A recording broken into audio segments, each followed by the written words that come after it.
Mamuts comían pastos y los gofoterios ramas, entonces también tienen diferentes molares para esto. Y bueno, pues sí fue un hallazgo muy importante, Claro. muy emocionante para nosotros que acabábamos de abrir el museo. Híjole. Y poner en práctica lo que se estaba aprendiendo, ¿no? Qué bien, qué circunstancial. Hay una historia que sí, ya recordé que te tocó por reportearla. supuesto. Estamos cambiando de sala, llegamos a otra que es todavía más interactiva, tiene incluso desniveles, es muy interesante lo que aquí estamos viviendo y reiteramos la invitación a que usted que nos está escuchando en De Viaje se dé una oportunidad para entre semana o fin de semana visitar el Museo de Paleontología de la ciudad de Guadalajara. Vamos a hacer otro corte comercial. Sí, señor, y de regreso le seguimos platicando con este recorrido porque aquí todo tiene historia y todo lo que va usted recorriendo le cuenta una parte de lo que aquí tenemos. Vamos al corte y volvemos.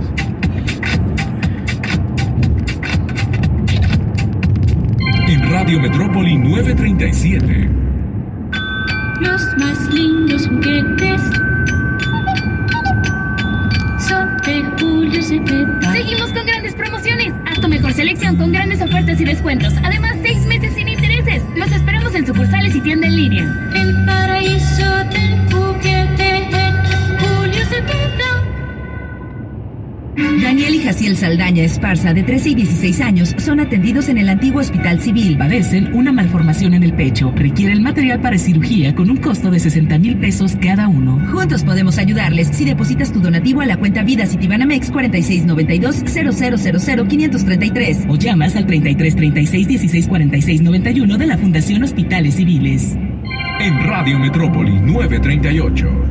Este es un programa retransmitido. Esperamos sus comentarios en Twitter, @Metrópoli 1150 y en Facebook, Radio Metrópoli. Seguimos, por supuesto, caminando en este museo y hemos llegado al punto donde se encuentran las muestras itinerantes o son momentáneas. Es una sala de exposiciones y quién mejor que nos cuente que el encargado de este tipo de espacios, porque son salas que están dedicadas a exposiciones temporales. ¿Cómo estás? ¿Cuál es tu nombre y cuál es tu ocupación aquí? ¿Qué tal? Mucho gusto. Mi nombre es Roberto Castellán López. Soy curador efectivamente de esta sala de exposición temporal junto con mis compañeros Grecia Flores y Jesús Moreno Navarro. Mi labor aquí en el Museo de Paleontología es en el área de investigación, específicamente con el material paleobotánico, es decir, las hojas fósiles que se han colectado en el bosque de la primavera. Justamente le dan nombre a esta sala, la primavera. La gente ha escuchado muchas veces por el lamentable tema de los incendios, hay que decirlo como tal, pero vaya que tiene historia y por qué somos tan enfáticos en que es nuestro gran orgullo la primavera. Es esta sala. Efectivamente, esta sala tiene la intención de cronológicamente mostrar los sucesos que han dado origen al bosque como tal y también en la última parte de la sala explicar un poco cuál es nuestra relación con el bosque y muy importante también con los incendios. No tenemos un apartado especial donde explicamos a los incendios como un fenómeno ecológico que tiene relevancia en los procesos biológicos de ciertas especies, por ejemplo los pinos, y que sin los mismos incendios hay algunas especies que no podrían reproducirse o encontrar sitios de alimentación propicios. Entonces tienen una importancia, pero hay que saber qué dinámicas ya pueden ser perjudiciales a largo plazo. No se me confunda, no habla incendios provocados, no diga, qué caray, no, tiene que ver con procesos perfectamente naturales y establecidos, Víctor. Sí, sin ser un experto, le reitero y le diría que la naturaleza de por sí, durante una lluvia, un rayo puede provocar un incendio, y la misma naturaleza lo sofoca, pero cuando los provoca el hombre viene el problema. Pero Exacto. Bueno, vamos comenzando por el recorrido. Venos guiando por la sala cuando entramos aquí, qué es lo que vamos a ver y que vamos a ir descubriendo en cada una de las áreas de esta exposición itinerante. Muy bien, pues lo primero es un tratamiento conceptual, se le llama, a los diferentes términos que nosotros vamos a encontrar en la sala. Es decir, primero tenemos una breve explicación geológica, más que nada, acerca de, por ejemplo, qué son las calderas volcánicas, qué son las cámaras magmáticas, ¿no? Que estas estructuras tienen relevancia en la historia del bosque. Entonces, primero vemos una breve explicación al respecto. Después, hay un texto que nos dice cuál es el nombre correcto para referirnos al bosque de la primavera, porque bosque de la primavera es solamente la cobertura forestal, es decir, el bosque, la vegetación que crece en un territorio que es realmente mucho más amplio, ¿no? Y a través de los mapas nosotros vamos a entender cuál es este territorio. Entonces muy pronto pasamos aquí a nuestra mano izquierda a los primeros esquemas que nos indican cómo emanaron las primeras lavas de una cámara magmática que todavía en la actualidad se encuentra debajo de la tierra. Estas lavas se fueron enfriando en la superficie y formaron los primeros domos que los vemos hoy en día ya cubiertos de vegetación, pero que son visibles, incluso algunos desde las carreteras, desde los diversos circuitos pues que perimetrean al bosque. Y tenemos aquí algo muy interesante, que es que hace aproximadamente 95,000 años en el bosque, en el territorio que hoy es el bosque, hubo una gran erupción que arrojó aproximadamente 20 kilómetros cúbicos de magma, es decir, muchísima lava. Fue una explosión muy grande, de las más grandes del país. Cubrió con flujos piroclásticos, se les llama a esta lava producto de los volcanes, una superficie que, si ocurriera esta explosión en la actualidad, cubriría una zona que va desde Tala hasta el centro de Guadalajara, bajo lava.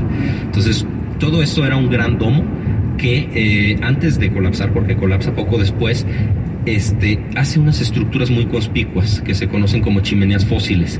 Estas chimeneas fósiles se generan porque el vapor del suelo, aquí era un territorio muy húmedo cuando todo esto ocurrió, eran pantanos, el vapor del suelo busca salidas, ¿no? entre este domo de lava enfriándose, y al momento de salir a la superficie genera conductos cilíndricos muy conspicuos, unas formas muy caprichosas.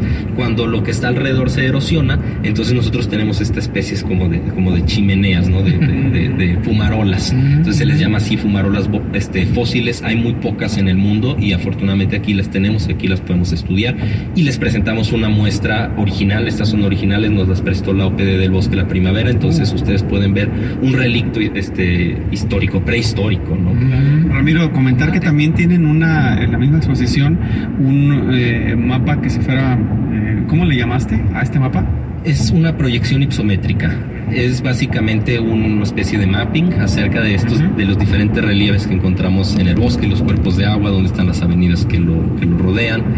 Entonces también presentamos en este mismo mapa, por ejemplo, cuáles son los sitios más altos, ¿no? Y otras características que estarían. La idea es que usted, si lo ve a simple vista, es un manchón blanco rodeado por una protección, pero una cámara, una imagen refleja colocada en lo alto, en la parte superior, y quienes estamos aquí vamos dándonos cuenta de lo que es el Bosque de la Primavera y entiendes entonces su importancia. Además, vi a la entrada una tumba de tiro. ¿Por qué?